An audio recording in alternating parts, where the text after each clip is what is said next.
de marxismos, donde hemos revisado ya a varios marxismos. Primero una panorámica general de los marxismos, que son muchos, que ya hay toda una historia del marxismo, una riqueza de marxismos, eh, que fue el primer planteamiento que hicimos, y luego nos fuimos pues con el marxismo de Marx, ¿no?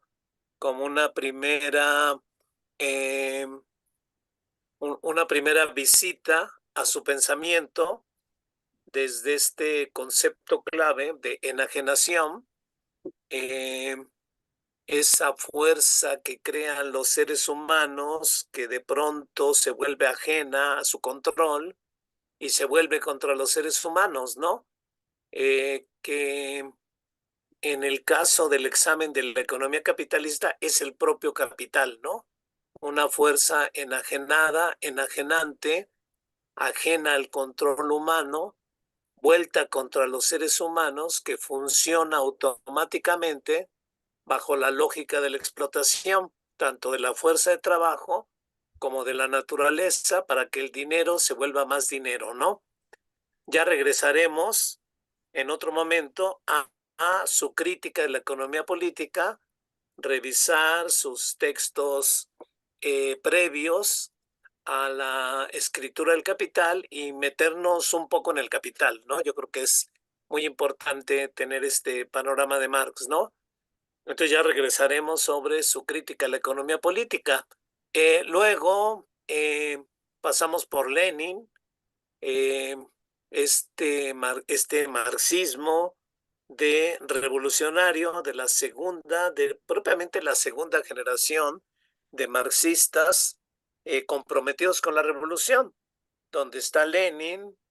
Revisamos la idea poderosa de la revolución permanente de Trotsky y el pensamiento muy rico, también muy potente de Rosa Luxemburgo, ¿no?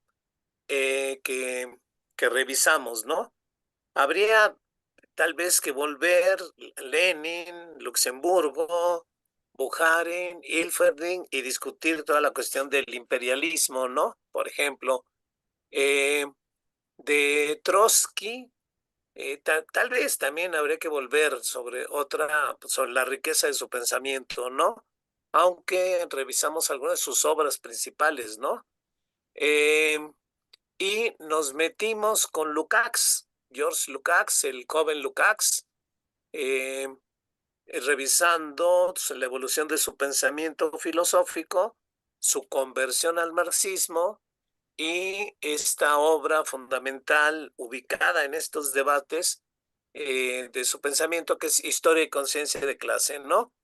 Eh, y siguiendo un poco a Lukács, al Lukács maduro y sobre todo al viejo Lukács, eh, decía yo, para eh, darle alguna continuidad a Lukács, pues sus discípulos, ¿no? Y sus discípulos es un grupo de filósofos marxistas que se conoce como la Escuela de Frankfurt, ¿no? Que es lo que vamos a revisar. Nada más encuentre la presentación porque ahorita no la busqué. Dejen ver aquí ha de estar. Si la marco. Eh, a ver si ahorita aparece. Aquí está. Pero al revisar, al plantearme la idea de presentar dentro de los marxismos el marxismo de la Escuela de Budapest y fundamentalmente el proyecto filosófico de Agnes Heller, no sé, creo que ya lo están viendo, ¿no? Sí, ya se ve en la pantalla. No, ahí está ya viéndose, Sí, ¿no? ya, todo correcto. Muy bien, ahí está a la izquierda arriba, ese es Lukács, ¿no? Eh, Arriba también ahí está Agnes Heller y Ferenc Fejer, que fueron pareja. Abajo está la joven, bueno, tal vez no tan joven, Agnes Heller. Y Georgi Marcus, ahí está también abajo a la derecha, ¿no? Que son los principales representantes de la llamada Escuela de Budapest, ¿no? Pero les decía que al plantearme exponer la filosofía de estos marxismos, ¿no? Me encontré con el problema de que son marxismos ubicados, déjeme ver, esto no camina, porque, aquí está. Son marxismos ubicados en lo que se llamaba el bloque soviético, ¿no? Marxismos del socialismo real, como luego se le llamaba, en realidad socialismo irreal, eh, digamos, las sociedades sometidas por el estalinismo en la Europa del Este, ¿no? Ahí vemos el mapa, ¿no? Polonia, Alemania Oriental, Checoslovaquia, Hungría, Rumanía, Bulgaria, Yugoslavia en gris, porque recordemos que Tito tuvo sus diferencias con el propio Stalin, ¿no? Pero finalmente fueron sociedades que se les impuso el estalinismo a la fuerza, ¿no? Pero también sociedades que a la muerte de Stalin eh, intentan revoluciones antiburocráticas, ¿no? De las cuales ya casi nadie recuerda nada. Y muy probablemente estos marxismos, no muy probablemente, claramente el marxismo de la Escuela de Budapest viene de las rebeliones de estos marxismos, ¿no? De las revoluciones antiburocráticas, ¿no? Y es que no puede arriesgar la vida de los demás. Particularmente la de Hungría, en 1956, ¿no? Como lo vamos a contar. Entonces, tenía que contar, ubicar, contextualizar a este marxismo en la Escuela de Budapest dentro de los marxismos en el socialismo real, en la estalinista Europa del Este, ¿no? Eh, y son marxismos producidos en una sociedad totalitaria que reprime todo pensamiento alternativo, ¿no? Entonces son marxismos críticos a contracorriente del propio sistema, ¿no? Y son marxismos críticos a lo que era el marxismo ortodoxo, ¿no? Estos manuales de las ciencias, de manuales de ciencias de la Unión de Repúblicas Soviéticas Socialistas de Moscú que inundaban con muchísimos materiales todos los países, ¿no? Donde planteaban un marxismo en realidad vuelto a ideología del estalinismo, ¿no? Materialismo histórico, ciencia de la historia, economicista, determinista, etapista, por un lado, por cierto, negada por Marx. Marx va a decir, yo no estoy planteando una filosofía de la historia y mucho menos fuera de la historia, ¿no? Y la otra cara que tenía era el materialismo dialéctico, ¿no? Como ciencia de ser. O sea, con unas dogmáticas leyes de la dialéctica que si te las sabías, ya sabías cómo iba a funcionar todo prácticamente, ¿no? En el universo, en la naturaleza, en la sociedad, ¿no? Entonces, contra ese marxismo ortodoxo, se van a levantar estos marxismos del socialismo real, marxismos en realidad muy críticos, pero al mismo tiempo reprimidos, ¿no? Son marxismos que no pueden abordar la problemática económica, la problemática política, serían directamente reprimidos. Eh, entonces son marxismos obligados a dar un giro filosófico intentando renovar el marxismo regresando a Marx. Su fuente de autoridad ante esos manuales es el propio Marx, ¿no? Entonces son marxismos disidentes y algunos muy claramente inspirados en las revoluciones antiburocráticas que se desatan después de la muerte de Stalin, ¿no? Tenemos en Hungría muy claramente a Lukács. Vamos a ver a Lukács y su papel en la Revolución Húngara de 1956 y sus discípulos, ¿no? Que van a formar la llamada Escuela de Budapest, ¿no? Agnes Heller, Ferenc Heger, Georgi Marcus, ¿no? En Alemania del Este está un potente pensador que es Ernst Bloch, del espíritu de la utopía, del principio esperanza, una obra magnífica sobre y crítica y rica que elabora, como quiera que sea, aunque luego se van, estos húngaros van a salir, van a huir de Hungría, también es Bloch. En Polonia tenemos a Adam Schaff, también tratando de rescatar un marxismo humanista. En Checoslovaquia tenemos un pensador muy, muy potente, Karel Kosik, puse Losik, pero es Kosik, con una dialéctica en la naturaleza magnífica, ¿no? En Yugoslavia incluso tiene una revista, muchos de estos publican en la revista Praxis de Yayo Petrovic, ¿no? Por ejemplo, ¿no? Todos críticos del estalinismo, todos reelaborando un marxismo que vuelve a Marx, pero un marxismo más filosófico que otra cosa, ¿no? Y todos estos marxismos van a colapsar con la caída del muro de Berlín, ¿no?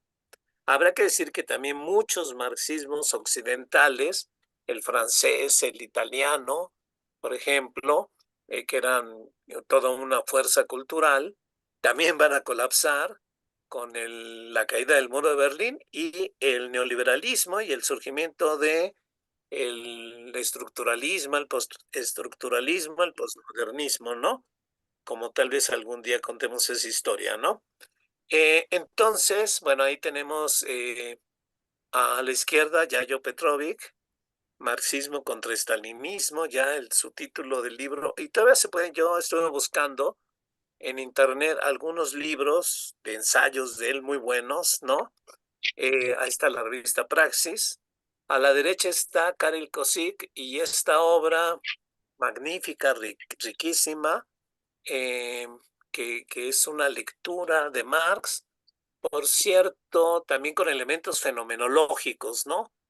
Inspirados en Sartre, ¿no? La lectura fenomenológica de Sartre a Marx, ¿no? Tenemos ahí Ernst Bloch y esta obra magnífica, El Príncipe Esperanza, que sí son 3 tomos, y Agnes Heller, ¿no? Como una de las representantes de la Escuela de Budapest. Eh, entonces, todos ellos van a elaborar el marxismo en las peores condiciones, ¿no?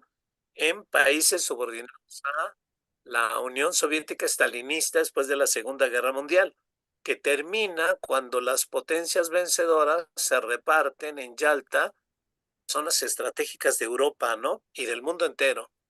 Esto que está en el mapa es lo que le toca a la Unión Soviética, ¿no? Eh, Prohibido meterse acá, así como la Unión Soviética tiene prohibido meterse en los otros países, ¿no? En Grecia, donde hay una revolución eh, después de la Segunda Guerra Mundial, una revolución comandada por socialistas y comunistas que reprimen los ingleses. La Unión Soviética no se mete porque no es su zona de dominio, ¿no? Esta es su zona de dominio.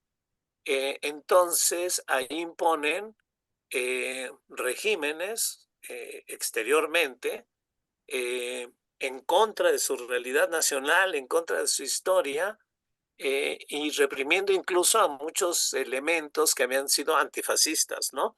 Se instituye un régimen político totalitario, ya no hay libertades políticas, ya no hay partidos, ya no hay libertad de expresión, de manifestación, de organización política, ¿no? Una economía burocratizada y una ideología legitimadora que es la del marxismo, leninismo de los manuales de Moscú, ¿no?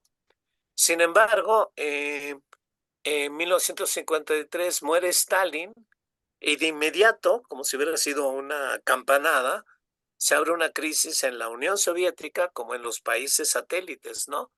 Inmediatamente, ¿no? Ya hay rebeliones, revoluciones antiburocráticas en Checoslovaquia, por ejemplo, ¿no? Y luego en Alemania, Checoslovaquia, por problemas de la moneda, una devaluación, y en Alemania, con una huelga de trabajadores que se vuelve local, que se vuelve una huelga nacional que demanda democracia, ¿no? Y no el regreso al capitalismo, sino un socialismo democrático, ¿no? Todos ellos reprimidos por los tanques soviéticos, ¿no? Vean esa enorme estatua de Stalin que se atrevieron a tirar los húngaros en 1956, ¿no? Porque van a ser revoluciones, verdaderamente revoluciones, va a haber lucha armada, sí van a intentar defenderse, pero claro, contra los tanques soviéticos va a estar complicado, ¿no? Entonces se impone el orden con la fuerza de los tanques rusos, ¿no? Eso de soviético siempre me hace mucho ruido, ¿no? Y luego, para atizar todavía más el fuego a estas revoluciones antiburocráticas, se celebra el 20 Congreso del Partido Comunista de la URSS, en 1956, donde se da a conocer lo que se llamó el informe secreto de Khrushchev, que es el sucesor de la Secretaría General del partido, donde hace una fuerte denuncia al propio estalinismo, ¿no? Pero también plantea la necesidad de desarrollar una democracia socialista, ver vías diferentes, ¿no? Y todo ello parece legitimar oposiciones internas y externas a las dirigencias de los partidos comunistas, ¿no? Y esto va a ocurrir en Hungría, ¿no? Eh, del 53 al 56, todo este bloque sacudido, ¿no? Hungría ya desde antes, más bien después de la guerra, eh, logra tener un sistema multipartidista vigilado bajo el ejército soviético, realizan elecciones libres y la izquierda obtiene la mayoría, ¿no? Los obreros y campesinos se organizan sobre una base de la autoadministración local, ¿no? Eh, Sin embargo, en la intervención soviética, la intervención rusa, trata a este país no como un país que está girando a la izquierda, sino un país que ha sido el último aliado a los fascistas, ¿no? Entonces, de 1947 a 48 toman el poder e instauran un régimen de terror. Más de 300,000 personas son deportadas a campos, miles son ejecutados, torturados y encarcelados, ¿no? 300,000 en una población de 10 millones, ¿no? Se impulsa una colectivización forzada en el campo, en las fábricas, irracionales industrializaciones que llevan al borde de la muerte por hambre a la gente, ¿no? Y se impone la doctrina dogmática del marxismo-leninismo, ¿no? O sea, ya había molestia ahí, ¿no? Y claro, de hecho tienen un dirigente, Rakosi, que lo conocen como el pequeño Stalin, ¿no? Este stalinismo que se continúa, ¿no? Pero ha explotado una rebelión en Checoslovaquia, ha explotado otra en Alemania, de modo que tratando de evitar que otra explote en Hungría, quitan a Rakosi de la jefatura del gobierno y ponen a un reformista, Nagy, ¿no? Eh, pero mantienen a Rakosi en la Secretaría General del partido. Entonces hay una disputa entre Nagy y Rakosi, Nagy que quiere dar un nuevo curso y Rakosi que estalinista que permanentemente está saboteando, lo destituye, lo expulsa del partido, ¿no? En 1955, lo cual provoca un movimiento de oposición, ¿no? Empieza la revolución, ¿no? Mientras Rakosi quieren reprimir a ese movimiento, el Kremlin decide quitar a Rakosi y mete a otro incondicional, que es Heró, ¿no? Ahí es donde Lukács interviene en el gobierno de Nagy como ministro de Cultura y sus discípulos favoritos son Heller, Fejer, ambos, Fejer principalmente dirigente de las juventudes rebeldes de universitarios de aquella revolución, ¿no? Eh, entonces, la discusión que ellos tienen, cuenta Heller, es ya no en abril del 56, hablaban también de democracia interna en el partido, ¿no? Este cuestionamiento de Lenin contra Stalin y abrir la discusión interna, ¿no?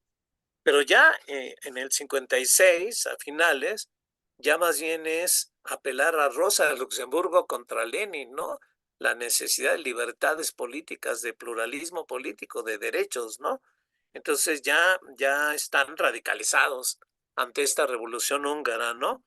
Hay una enorme manifestación en el 56 de solidaridad con Polonia, que también está sufriendo esta represión, exigiendo la democratización del país, el regreso de Nagy al poder, Nagy comunista, gobierno comunista, donde participa Lukács, y la salida de las tropas soviéticas, ¿no? Ahí es cuando se atreven a derribar la colosal estatua de Stalin, ¿no? Ahí están las fotos, ¿no? De cómo empiezan a tirar este sentimiento es anti-estalinista que está en todos estos países, ¿no? Guerro, que impusieron para calmar las cosas, pero también un estalinista, quiere reprimir y de hecho reprime con fuego la protesta popular. Entonces esto desencadena propiamente una revolución. El Comité Central, digamos, eh, llama a los tanques rusos para imponer el orden y restituye a Nagy en la jefatura, ¿no? Son medidas contradictorias, ¿no? Y ya está Lukács en este gobierno. Pero mientras tanto, hay combate del pueblo contra los tanques rusos. Eh, Han quitado a Geró, pero no pueden meter en el Partido Comunista a un incondicional de Nagy, entonces meten a Kadar, que promete apoyar al nuevo gobierno, aprueba los consejos obreros. Fíjense, se forman consejos obreros en esta revolución de 1956. Para nada están planteándose regresar al capitalismo, ni nada de esto, ¿no? Están luchando por un socialismo democrático, un socialismo por un socialismo, digamos, que rompa con el estalinismo, ¿no? ¿Por qué? Pues porque es una rebelión de los obreros. Entonces son los obreros que están luchando por sus derechos, que están luchando por la autogestión de las fábricas, que están luchando por libertades democráticas, ¿no?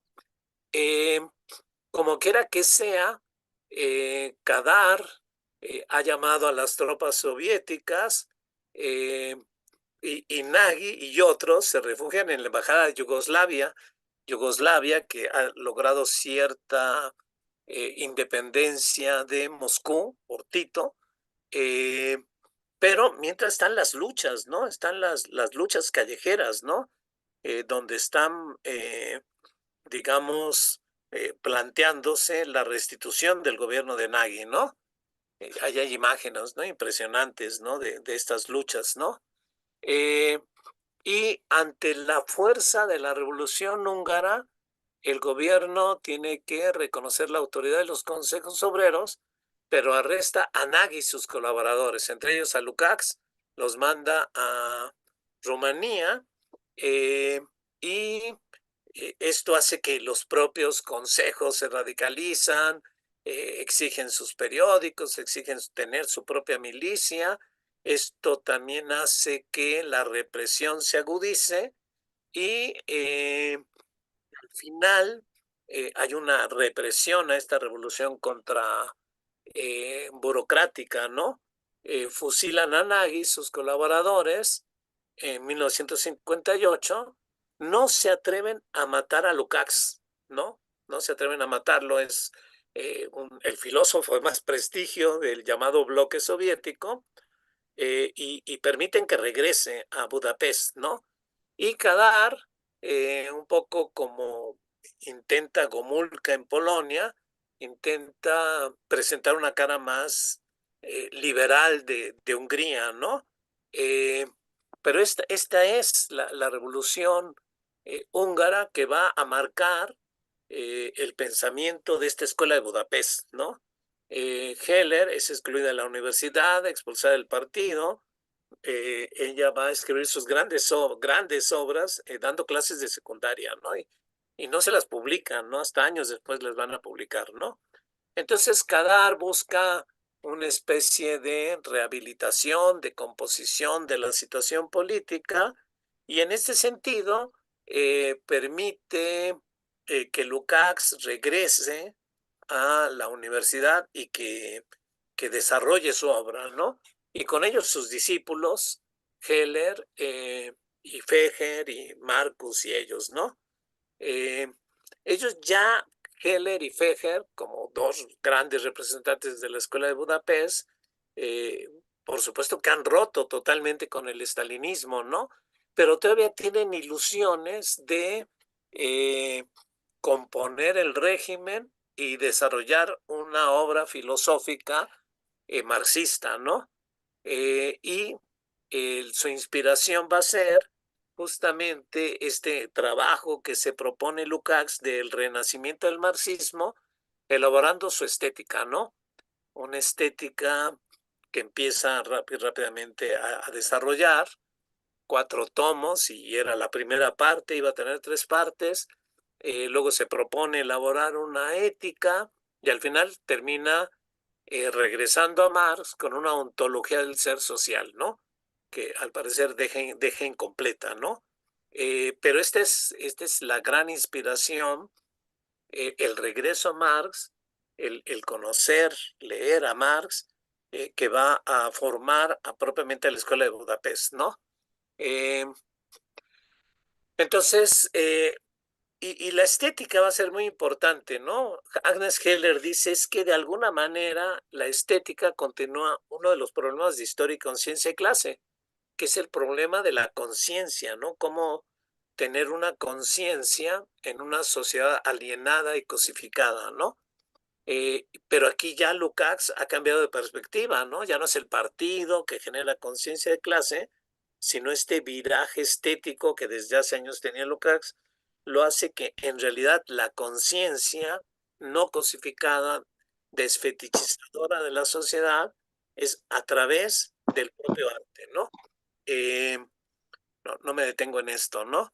Entonces tenemos a estos discípulos cercanos a Lukács, Agnes Heller, Fejer, Georgi Marcus y otros que van a formar la Escuela de Budapest.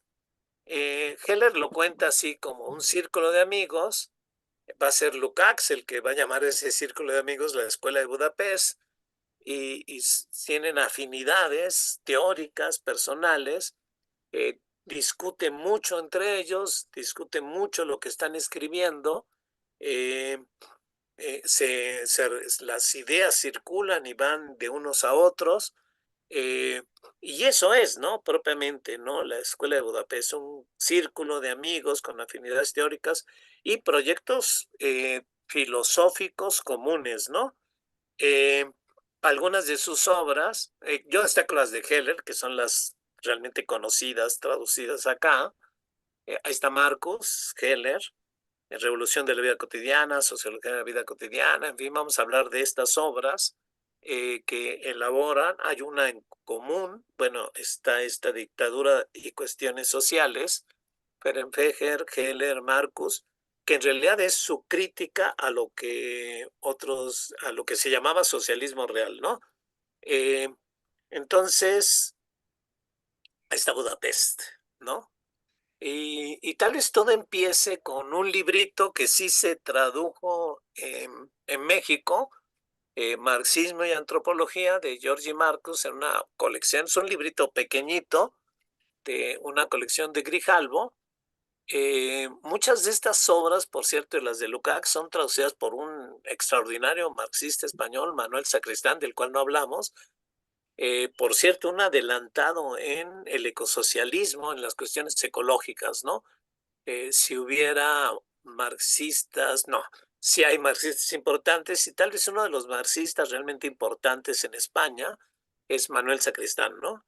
Que está apoyando la traducción de todos estos textos, ¿no? Eh, él se echa prácticamente la traducción de las obras de Lukács, ¿no? Entonces, ¿qué hace Georgi Marcus en este libro, Marxismo y Antropología? Leer los manuscritos económicos filosóficos de 1844 abiertamente en clave filosófica, ¿no? O sea, explicitando lo que en Marx está, que es su idea de esencia humana, ¿no? En un momento dado, Marx se plantea cuál es la esencia humana, cuál es lo que distingue a los humanos del resto de los animales, ¿no? Eh, es una de las preguntas que se hace en los manuscritos económicos filosóficos, ¿no? Se hace otras, por supuesto, ¿no? Una muy importante es cuando descubre la enajenación, se pregunta, y la enajenación no es exclusiva del capitalismo, es una marca que tiene la historia humana que la crean los humanos, pero de pronto esa creación se objetiva y ya no es controlada por los humanos, sino que controlan los seres humanos, ¿no? La división del trabajo, va a decir Marx en la ideología alemana, ¿no? El Estado también, ¿no? Desde sus primeras obras, ¿no? Y se pregunta Marx, ¿cuál es el sentido de la historia de la humanidad si es la historia de la enajenación? Pues ningún sentido, ¿no? La historia de la humanidad solo tendría sentido si acabáramos con ella, y ese es propiamente el proyecto del comunismo, ¿no? Pero en este caso, Marcus deja la crítica, la economía política, la enajenación económica del trabajo, etcétera, y se centra en la esencia humana, ¿no? Leyendo muy puntualmente a Marx, el hombre es una parte de la naturaleza, este materialismo naturalista del cual hablamos cuando hablamos de Marx, que nunca va a abandonar. El ser humano es un ser natural, material, vivo y activo, ¿no? No está separado de la sociedad ni nada, no es parte de un todo, eh, pero es parte de un todo que, como quiera que sea, aunque es un ser natural, aunque es un animal más, se distingue en la manera en que interacciona con la naturaleza para sobrevivir, porque cómo sobrevive el ser humano produciéndose, objetivando, humanizando a la naturaleza con el trabajo social, ¿no? Marx, luego, cuando agarra la categoría de metabolismo social, va a decir, es el metabolismo, es el trabajo común, colectivo, social, la forma de metabolizar entre la sociedad y la naturaleza, ¿no? En esta época, en 1844, Marx no tenía el concepto de metabolismo, pero ahí está, claramente, ¿no? Es mediante el trabajo social que produce, se objetiva, humaniza la naturaleza, la forma en la que el hombre, un ser material, natural, vivo, eh, subsiste y se distingue. Esto es esencial del ser humano, ¿no? Eh, y este trabajo, esta praxis, esta productividad humana es diversa y creciente, ¿no? Y cada vez va teniendo fines más diferenciados y va volviéndose social histórica, ¿no? O sea, la producción no se centra solo en la subsistencia, cada vez va desarrollando más necesidades y va desarrollándose una producción cada vez más rica, más amplia, ¿no? Pero igualmente sigue siendo parte de la naturaleza. Aquí más bien me regresé, ¿no? Entonces, es una actividad diversa, creciente, histórica, social, eh, y a diferencia de las actividades de los animales, las actividades humanas son conscientes. Implica una conciencia finalística, un propósito que guía el hacer humano, y las estructuras del lenguaje, del pensamiento, ¿no? Eh, las conductas humanas, a diferencia de los animales, que pueden ser instintivas o determinadas por el medio ambiente, son conductas libres, ¿no? Que eligen conscientemente y trascienden los estímulos naturales y se autodeterminan, ¿no? Actividades productivas, conscientes, finalísticas, libres, ¿no? Entonces, esa es la praxis, ¿no? La praxis es lo propiamente humano, la praxis como producción, como trabajo, como creación, ¿sí? Como manera de mediar la relación de la sociedad con la naturaleza, ¿no? La praxis implica apropiación de la naturaleza, objetivación, cambios, creación de nuevas necesidades sociales e históricas, ¿no? Las necesidades van diversificándose, la naturaleza se va humanizando, y esto es lo que Marx, el joven Marx está planteando, y Marcus lo que está haciendo es leerlo, destacando estas ideas, ¿no? Eh, para contestar qué es el ser humano, ¿no? El ser humano es un ser natural, material, vivo y activo que se distingue del resto de los animales por la praxis, trabajo, producción, creación. Y la praxis implica conciencia, pensamiento, lenguaje, razón, conocimiento, pero también implica libertad, autodeterminación, autonomía, socialidad e historicidad, ¿no? Estas son los rasgos propiamente esenciales, genéricos, luego llega a decir Marx genéricos porque son del género humano, ¿no? Que se desarrollan históricamente, ¿no? Entonces, Marx dice, bueno, muy bien, esta es la esencia humana, pero históricamente se ha divorciado de la existencia, ¿no? El comunismo, que le puede dar sentido a la historia, justamente lo que trataría de hacer es reconciliar la esencia humana con la existencia, ¿no? Es reconciliar al ser humano con la naturaleza también, ¿no? Pero esto implica, esta reconciliación implica que se desarrolle en el ser humano la necesidad de conciencia, de libertad, de creatividad, de socialidad y actividad, ¿no? Y estas son propiamente el concepto que rescata Marcus del joven Marx, ¿no? Que va a ser fundamental, ¿no? Va a ser asumido básicamente por todos ellos, pero muy fundamentalmente por Agnes Heller, ¿no? El proyecto de Agnes Heller es mucho más ambicioso, ¿no? Ella quiere hacer una ética marxista, rescatando el proyecto de enajenación y subrayar el proyecto humanista que hay en Marx, porque hay un proyecto humanista que la esencia humana, conciencia, libertad, creatividad, socialidad, se reconcilie con la existencia, ¿no? Este es lo que Agnes Heller va a intentar hacer en su ética, ¿no? Pero también supone una antropología, ¿no?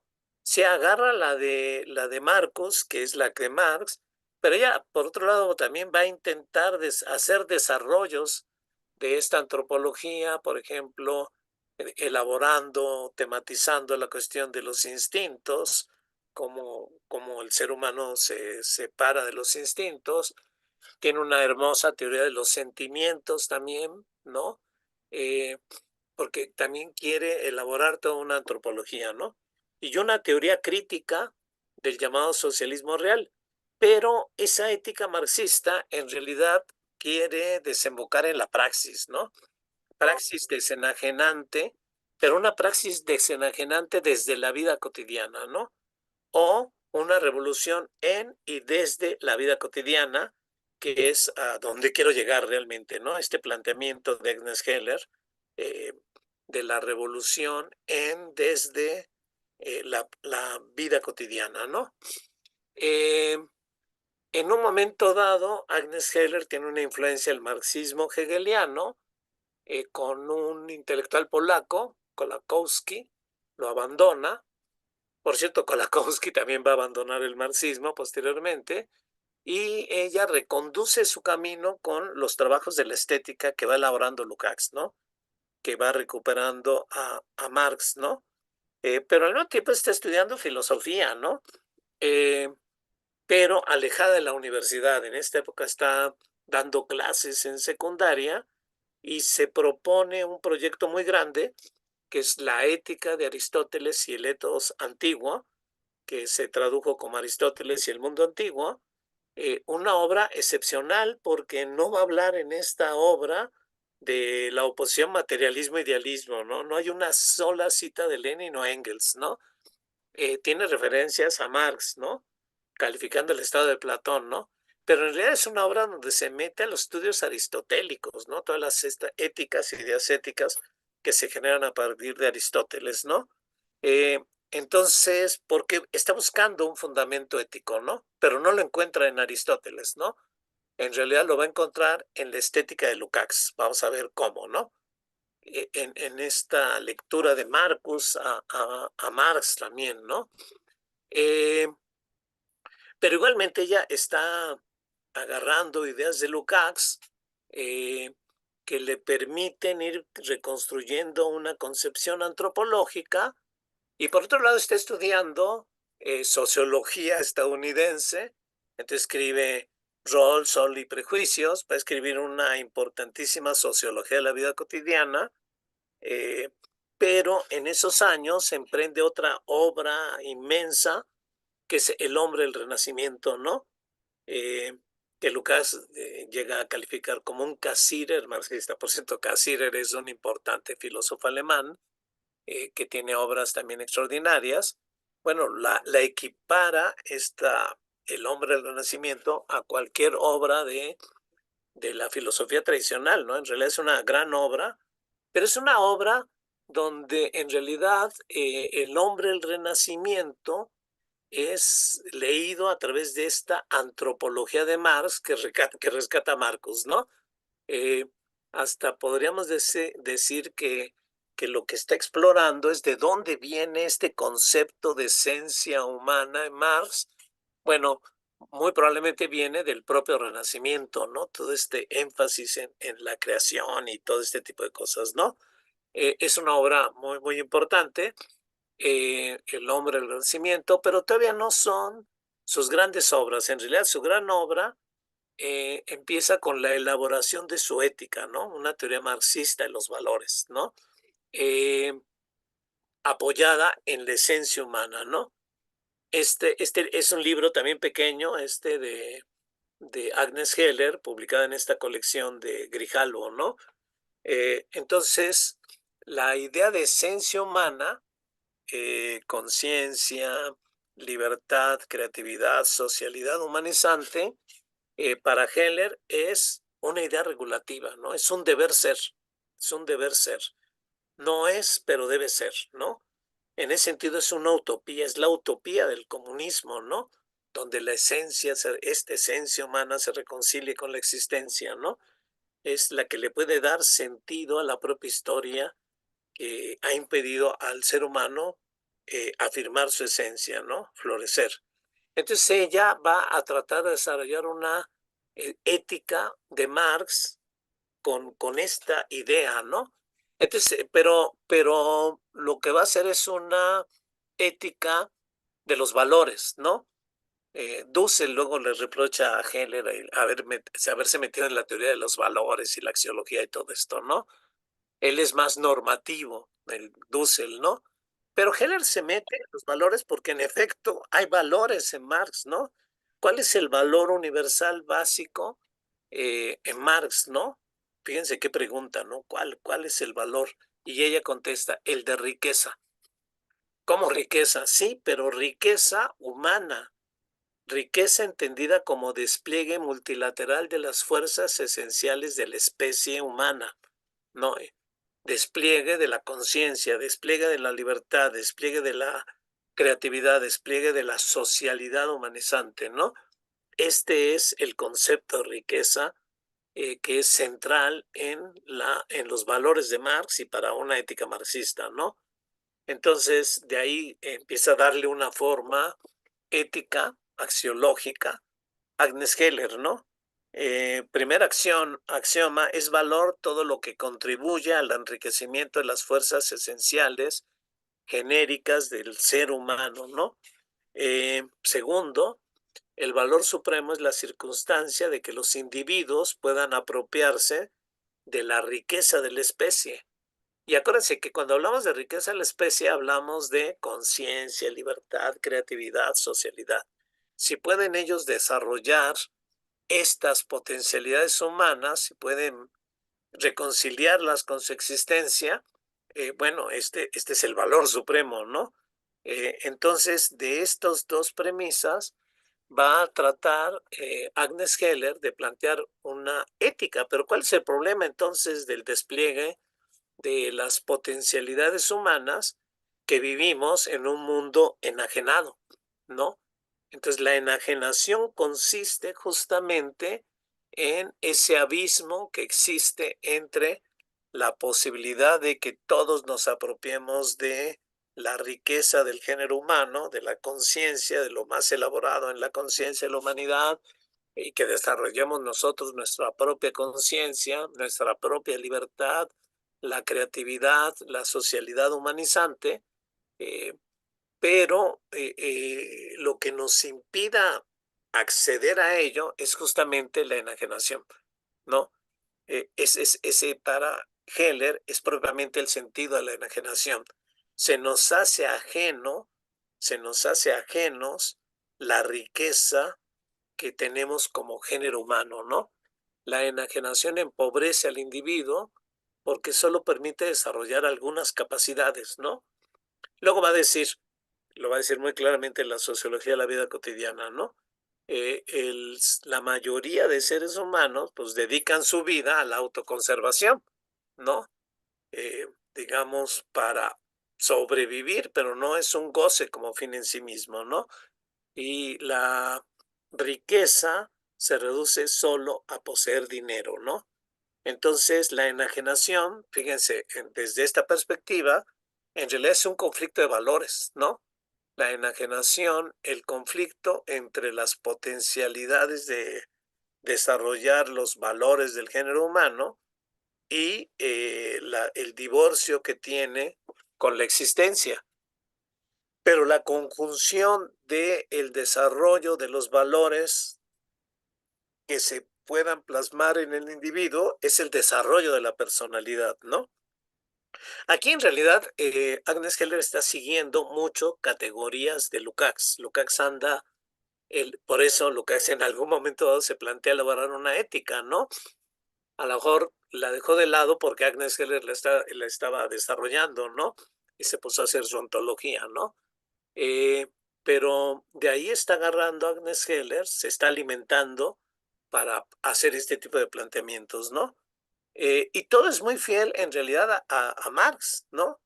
El capitalismo desarrolla una serie de riquezas que son enajenadas, ¿no? Pero lo principalmente que se nos enajena es esta riqueza humana que tenemos todos los seres humanos, que es que conciencia, libertad, creatividad, socialidad, que se nos vuelve ajeno, ¿no? Y el comunismo, entonces, como una sociedad donde puedan conjuntarse la esencia con la existencia, ¿no?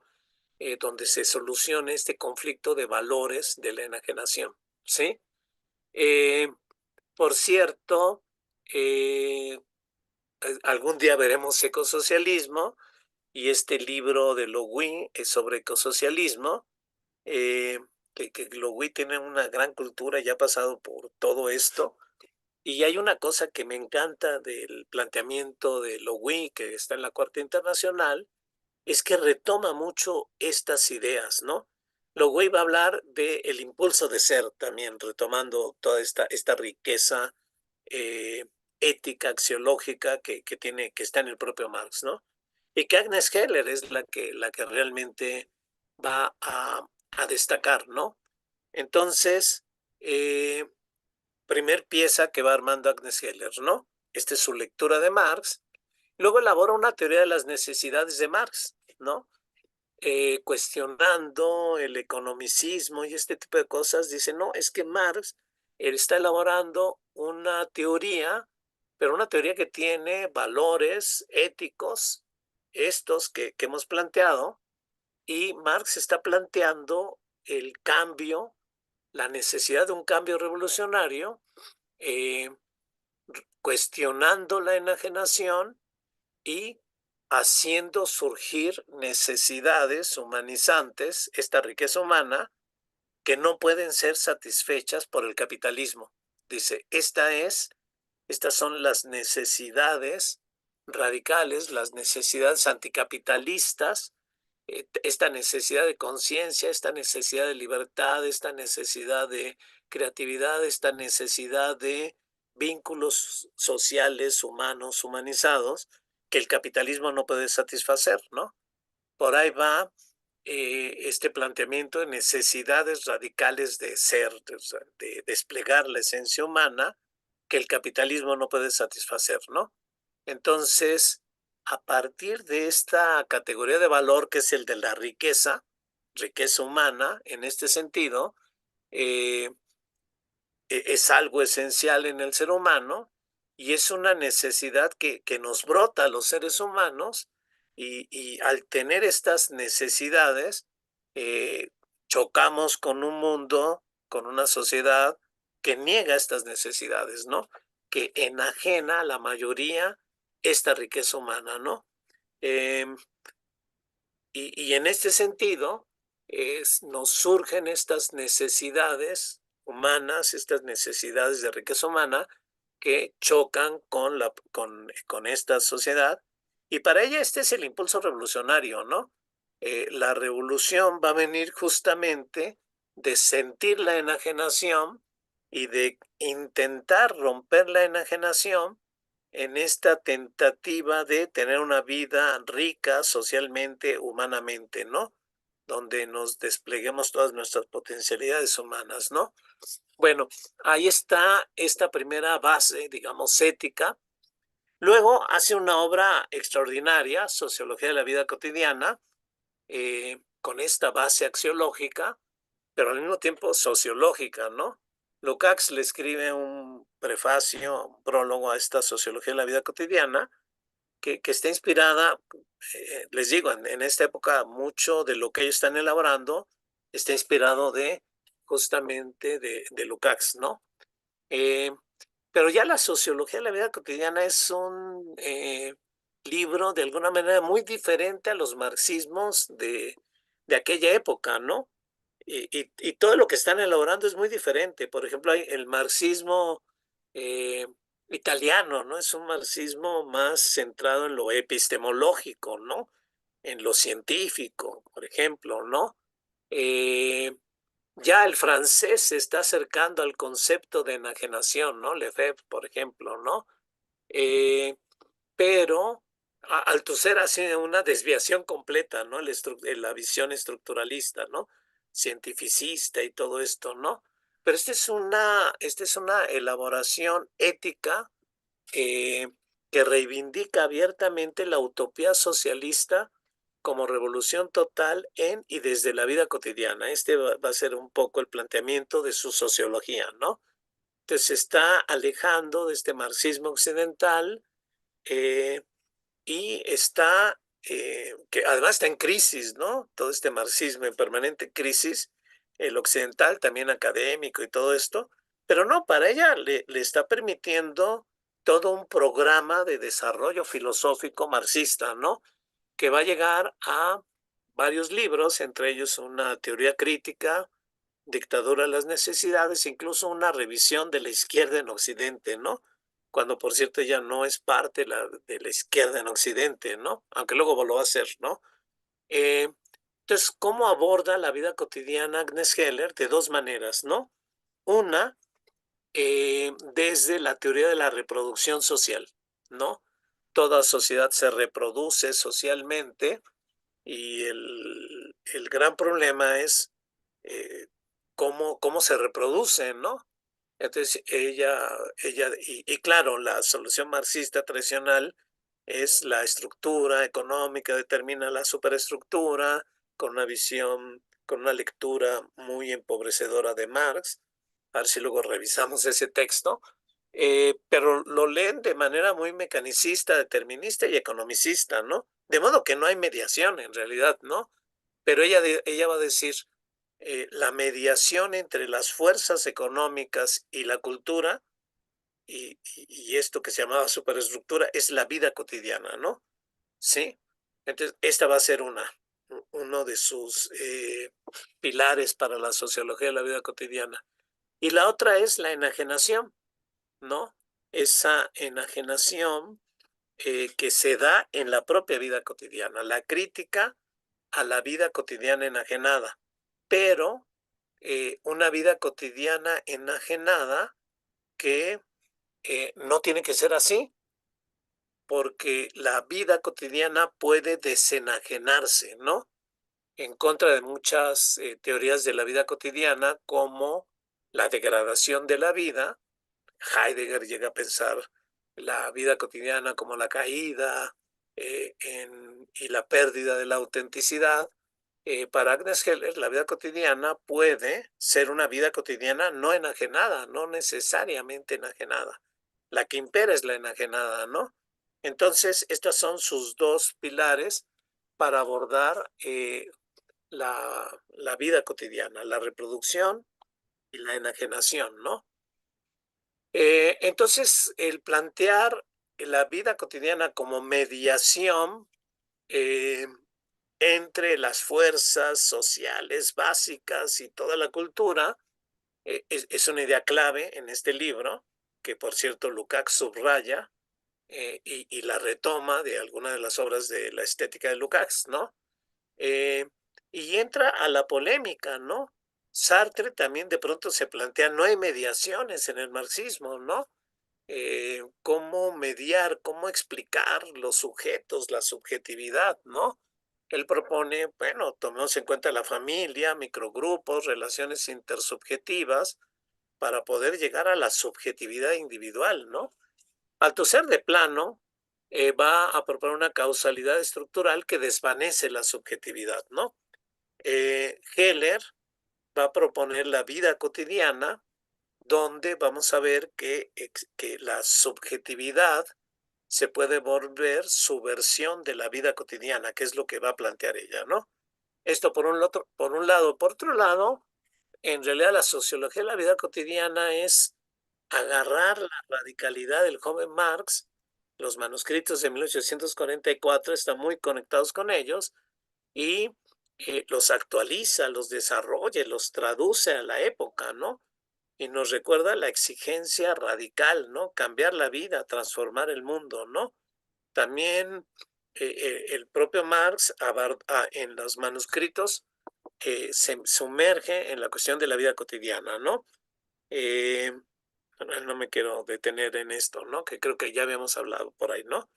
¿Cómo define la vida cotidiana Heller como reproducción del particular?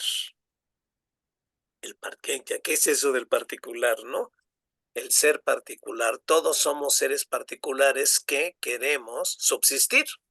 Entonces todos tenemos que realizar toda una serie de actividades repetitivas, cotidianas, para subsistir. En ese sentido, todos somos particulares y la vida cotidiana es el ámbito de la reproducción del particular, el particular que somos todos cuando enfocamos nuestra existencia en la mera subsistencia, ¿no? Entonces, Heller va a desarrollar esta idea en cuatro grandes y sustanciosos apartados, ¿no? Donde va a desarrollar esta idea. La vida cotidiana es la reproducción del particular. Este es su punto de partida, ¿no? Eh, entonces, eh, ¿cómo?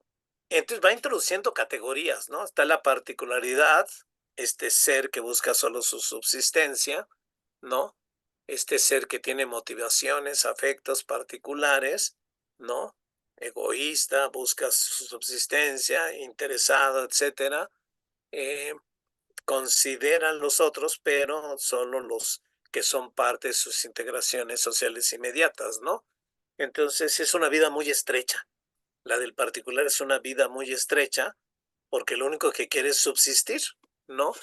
Entonces, ahora para subsistir tiene que aprender una lengua, saber usar cosas e instituciones, aprenderse un sistema de hábitos, desarrollar capacidades medias para funcionar en el mundo y trabajar, ¿no? Objetivándose, ¿no? Construyendo su mundo, su pequeño mundo inmediato para conservarse a sí mismo, ¿no? Este es el ser particular, ¿no? Pero si se dan cuenta, ese ser particular está enajenándose de todas las capacidades que ha desarrollado el género humano y todas sus potencialidades que tiene como género humano. O sea que el ser particular, si se reduce su vida solo a lo particular, está enajenado, ¿no? Singulares somos todos los existentes concretos. Particulares somos cuando estamos viéndonos como apropiarnos del mundo para autoconservarnos y nos apropiamos de las objetivaciones que ha hecho el género humano, ¿no? Sea el lenguaje, los instrumentos que manejamos, todo eso nos lo vamos apropiando porque buscamos eh, solamente subsistir, pero no nos apropiamos de las grandes objetivaciones genéricas del ser humano, las grandes objetivaciones del género humano, ¿no? No nos apropiamos de la ciencia, la filosofía, el arte, la praxis moral, democrática, la comunidad, la justicia. Eso está alejado de nuestra vida cotidiana. Y en ese sentido, nuestra vida cotidiana es enajenada, es una vida empobrecida, pero puede que tengamos una relación consciente y motivaciones con esas objetivaciones del género humano, ¿no? Digamos, estamos los domingos discutiendo este tipo de cosas, ¿no? Y lo estamos haciendo todos los domingos, ¿no? Entonces nos estamos apropiando de una gran discusión del propio género humano, ¿no? O sea, no somos particulares, ahorita los que estamos aquí no somos particulares, porque nos estamos apropiando, acercando, motivando por estas grandes discreaciones del propio ser humano, en este caso la Escuela de Budapest, ¿no? En ese sentido, somos individuos, ¿no? Estamos desarrollando nuestra individualidad, va a decir Agnes Heller, ¿no? Entonces, va a ser un contraste entre el particular y el individuo, ¿no? Eh, el individuo que va desarrollando su esencia humana, que va volviendo que va volviendo estas potencialidades humanas en motivaciones, en acciones que van enriqueciendo su vida. Y sí, sigue viviendo la vida cotidiana, pero enriquece su vida cotidiana.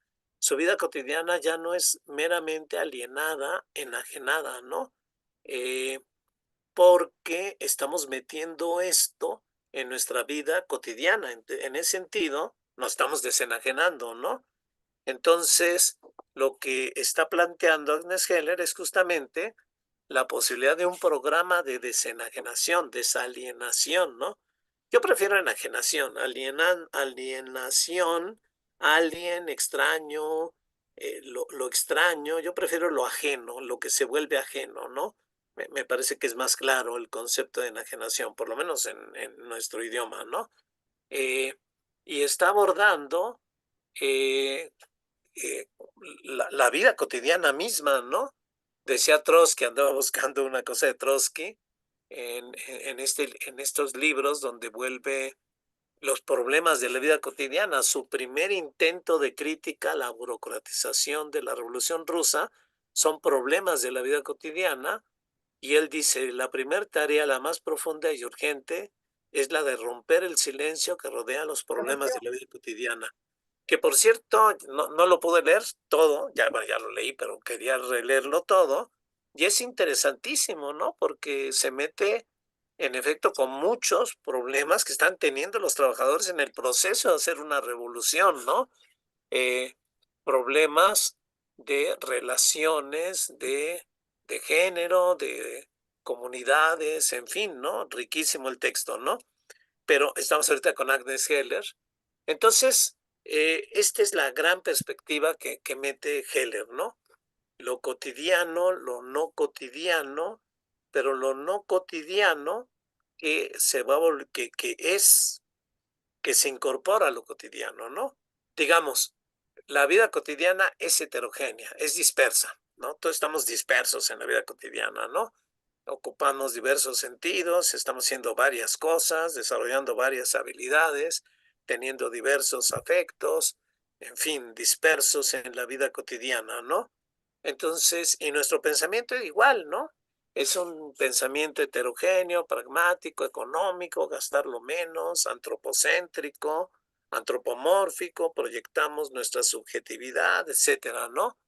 El pensamiento no cotidiano es un pensamiento que va incorporando ciencia, que va incorporando filosofía, que va desfetichizando al mundo, que va desantropomorfizando al mundo, ¿no? Ya sea con la ciencia, con la filosofía, con el arte, sí, con la praxis, ¿no? La praxis política, vamos ampliando nuestro pensamiento, ¿sí? Y también vamos ampliando y vamos saliéndonos de esta heterogeneidad en la que nos somete la vida cotidiana, ¿no? Dice, el hombre está entero en la vida cotidiana, pero es heterogéneo, se pierde, ¿no? Se dispersa, se desconcentra, pero podemos estar en la vida cotidiana, estamos enteros, pero enteramente comprometidos con algún proyecto y en ese sentido homogenizar nuestra vida, ¿no? En vez de estar dispersos, concentrados, ¿no? concentrados, por ejemplo, en un seminario de Marx, ¿no? Eh, sí, concentrados, ¿no? Y en ese sentido, ir incorporando la lectura de estos filósofos, música, arte, conocimientos, etcétera, en nuestra propia vida, ¿no? Y le vamos dando orden a nuestra vida. Y esto implica superar la vida enajenada, ¿no? El trabajo puede ser enajenante, por supuesto, ¿no? Pero también podemos eh, intentar desarrollar todas nuestras potencialidades en la actividad que hacemos, ¿no? La moral nos la imponen y por lo regular es una moral enajenada, ¿no? Heterogénea, adaptativa, reproductiva, pero podemos ser una moral crítica, elevada a los valores, libre, transformativa, ¿no? Entonces podemos cambiar nuestra relación con estas objetivaciones que nos imponen. Igual la política, ¿no? La política puede ser subordinación, puede ser dominio, pero también puede ser conciencia crítica y puede ser acción política que rompe con estas enajenaciones con las que vivimos en la vida cotidiana, ¿no? La ideología revolucionaria no se queda en las meras demandas de necesidades particulares que se pueden integrar al sistema, sino que debe de plantear las necesidades radicales, ¿no? Necesidad radical de democracia, necesidad radical de una vida digna, necesidad radical de cuidar el medio ambiente, necesidad radical de tener un trabajo digno donde podamos desplegarnos conjuntamente entre todos, ponernos de acuerdo, ¿no? Nuevas formas de vidas que acaben con la enajenación. Entonces, que es esta idea que viene de las necesidades de Marx, ¿no? Entonces va planteando esto, ¿no? Va planteando todo esto en la vida cotidiana. eh, ya la estoy viendo muy rápido, ¿no? Eh, que les digo, esto nada más es para mostrarla toda la riqueza que tiene esta sociología de la vida cotidiana, donde habla hasta de los contactos, ¿no? Contactos humanizados en una riquísima obra. Y uno de los conceptos centrales es el de la personalidad. Este, tenemos el ser particular, heterogéneo, que solo ve la subsistencia, enajenado de su esencia humana, pero también en la propia vida cotidiana podemos ver a un individuo que desarrolla su personalidad porque ha vuelto motivaciones de su propia existencia sus potencialidades humanas, ¿no? La necesidad de conciencia, la necesidad de libertad, la necesidad de creatividad, la necesidad de vínculos humanizados y humanizadores, ¿no? Y en ese sentido, rompe la heterogeneidad, se homogeniza, va dándole forma a su propio ser y en ese sentido va desarrollando su propia personalidad, ¿no? Eh, porque podemos hacer en la vida cotidiana una revuelta subjetiva que nos permita una existencia humanizada, ¿no?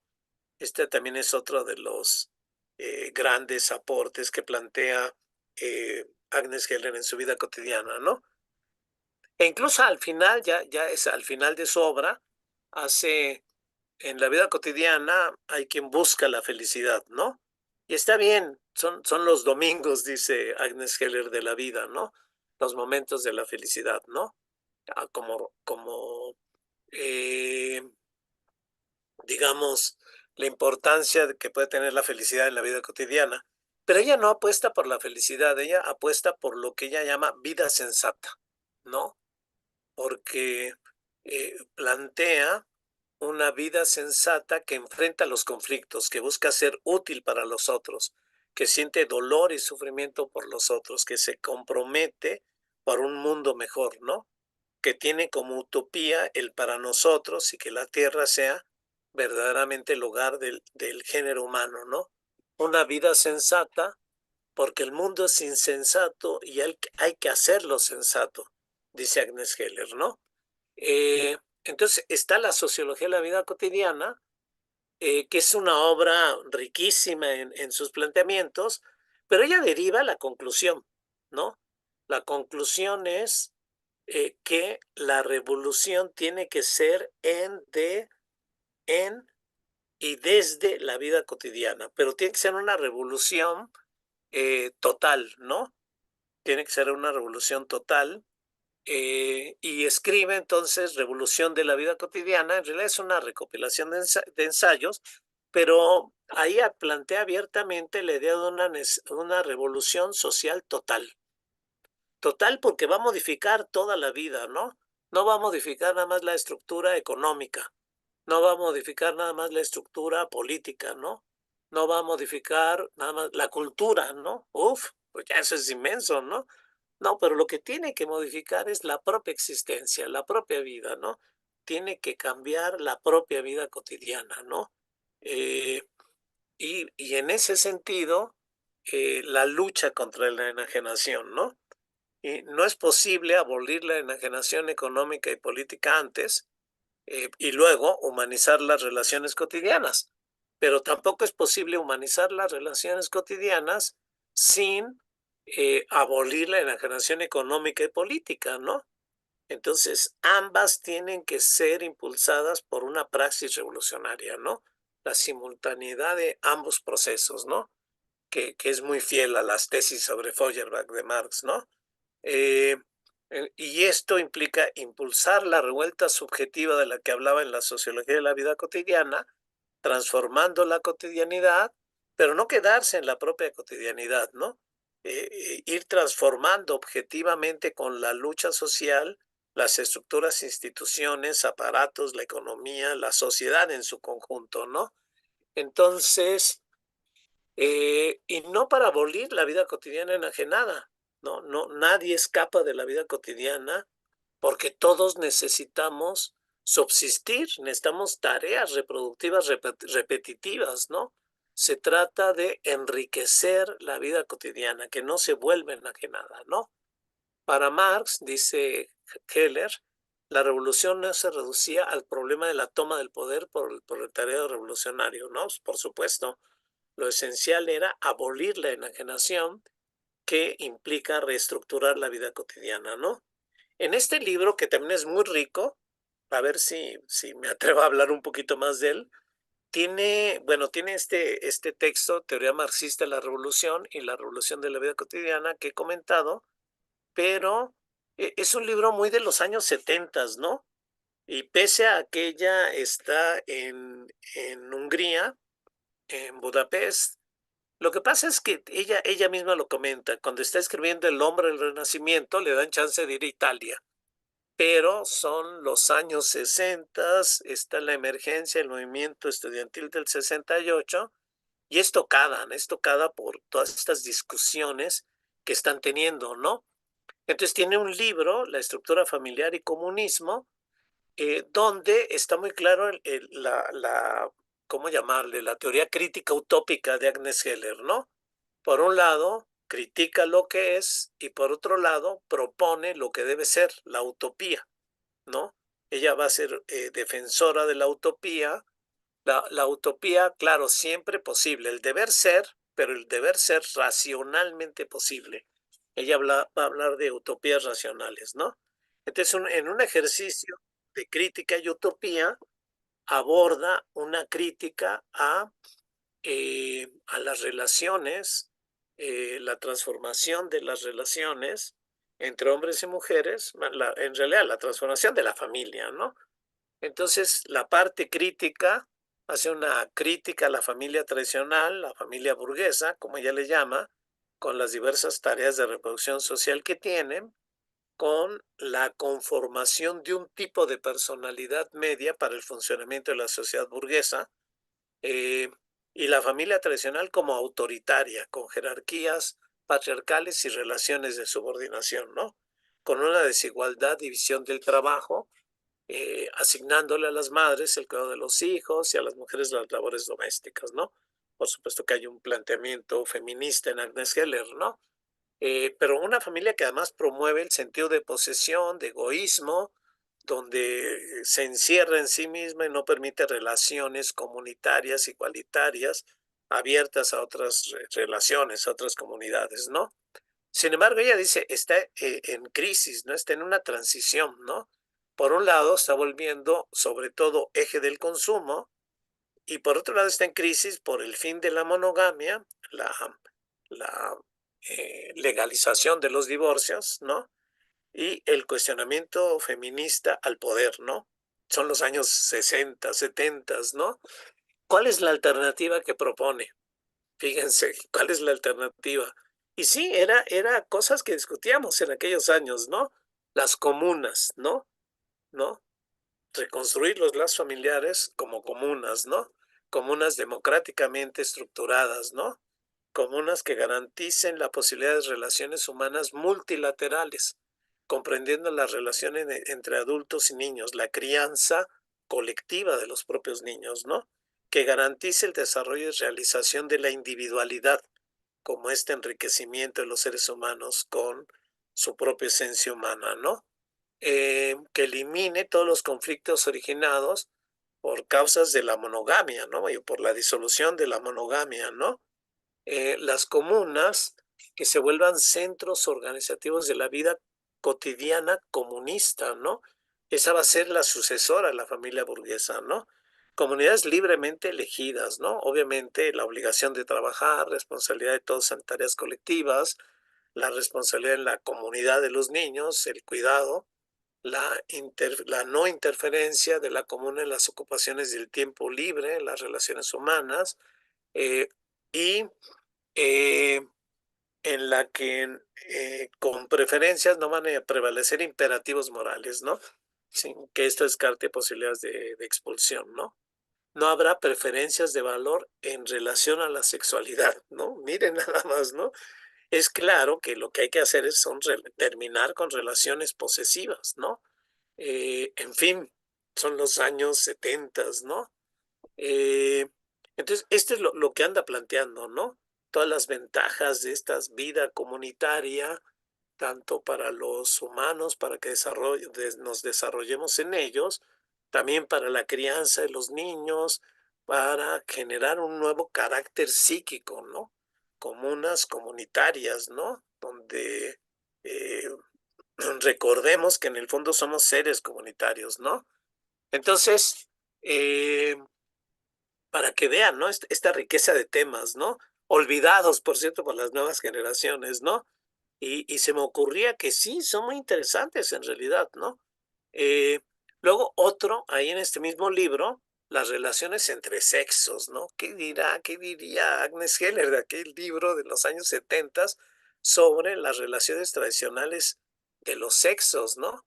Bueno, hace el mismo ejercicio, la crítica al ser dado y la propuesta utópica, lo que debe ser posible, ¿no? Y miren lo que plantea, ¿no? Y rápidamente, ¿no? Bueno, primero lo que plantea es esta, digamos, determinación histórica, social, clasista en normas morales en la sexualidad y cómo se han diferenciado de acuerdo a estratos, clases, etcétera, ¿no? Esta cosa que Engels destaca muy bien, el matrimonio basado en la propiedad privada, que se orienta a la posesión de bienes, de personas, la desigualdad entre hombres y mujeres, eh, la relación igualitaria solo entre hombres, ¿no? Y el volver a las mujeres objetos de posesión, ¿no? Y cómo desarrollan toda una serie de lo que Agnes les llama afectos particulares, envidia, celos, vanidad, egoísmo, ¿no?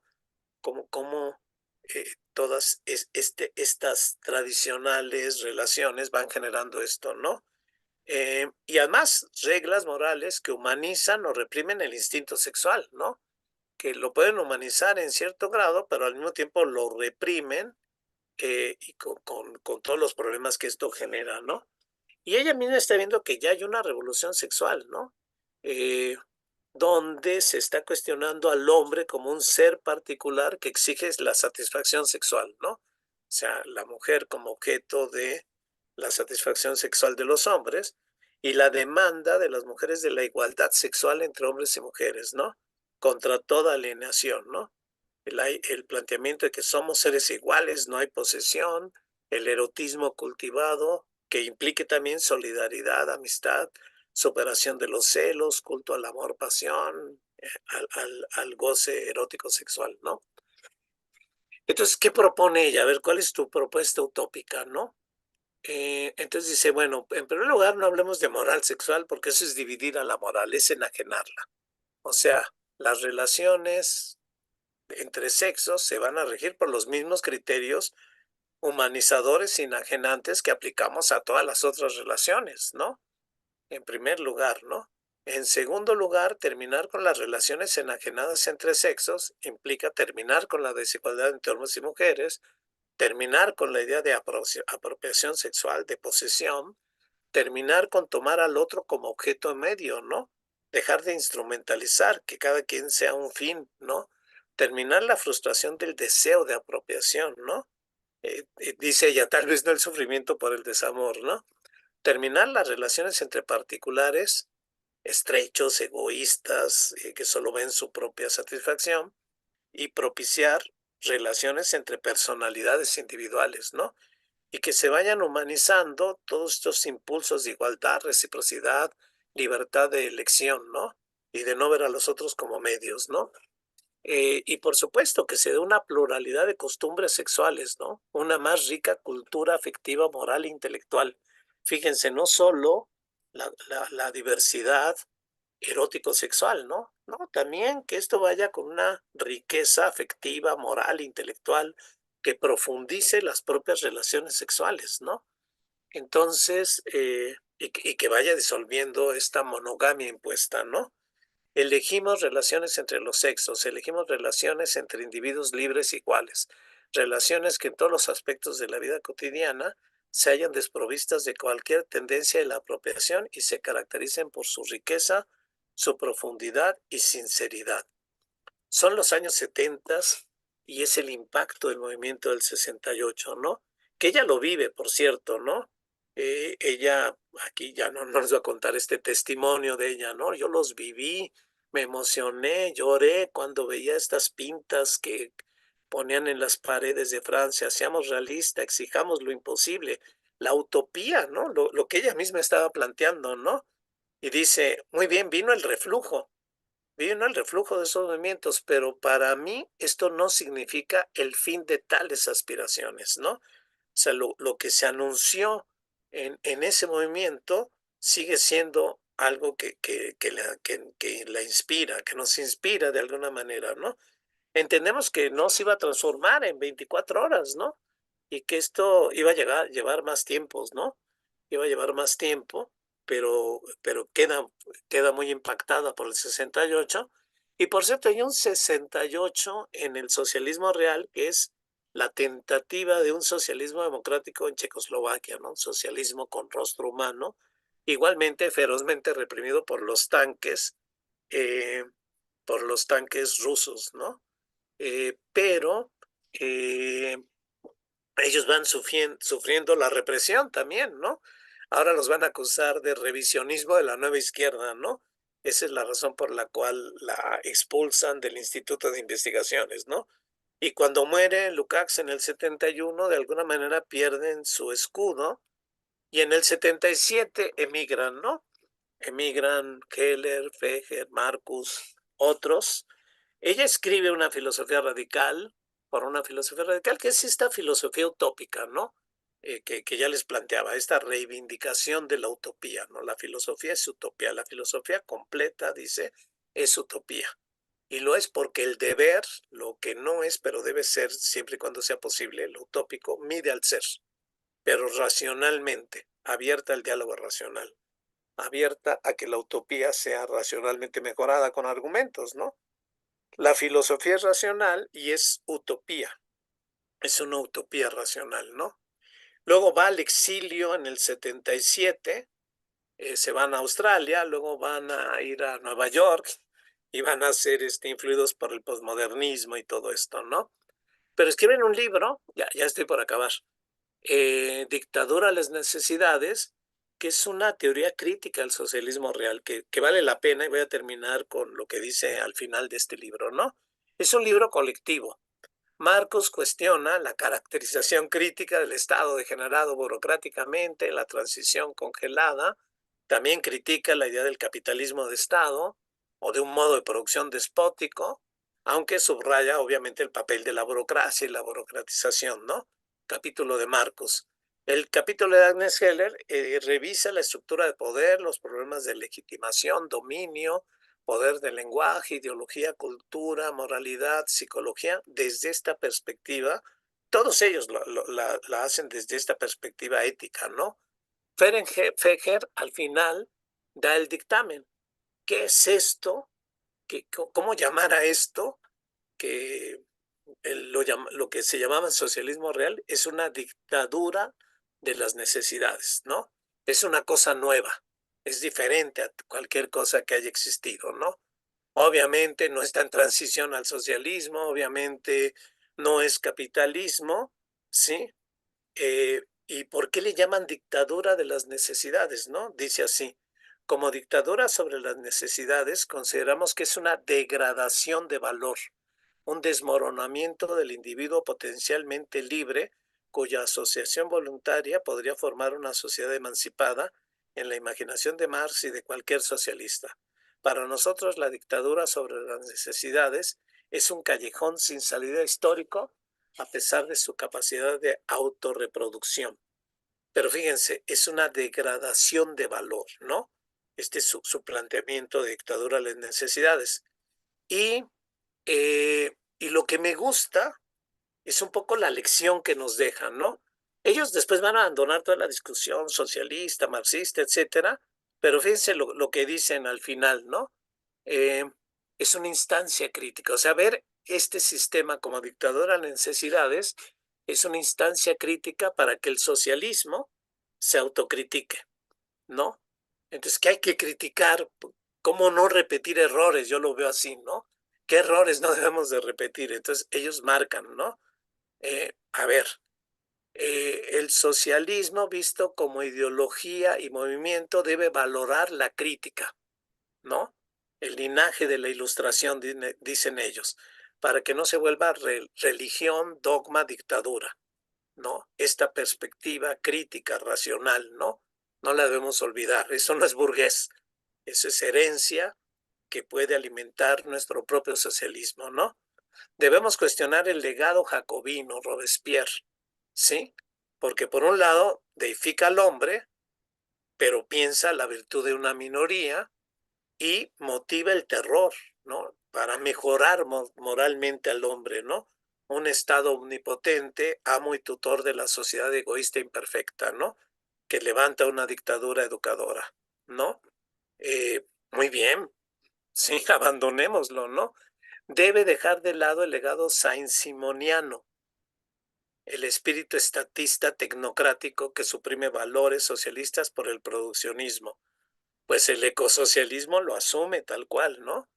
También debemos de abandonar el legado de Boviano, de Bobov, con su homogenización violenta de las necesidades humanas, que supone esa igualdad de hecho con una uniformación violenta que atenta contra el individuo libre que desarrolla su esencia humana, ¿no?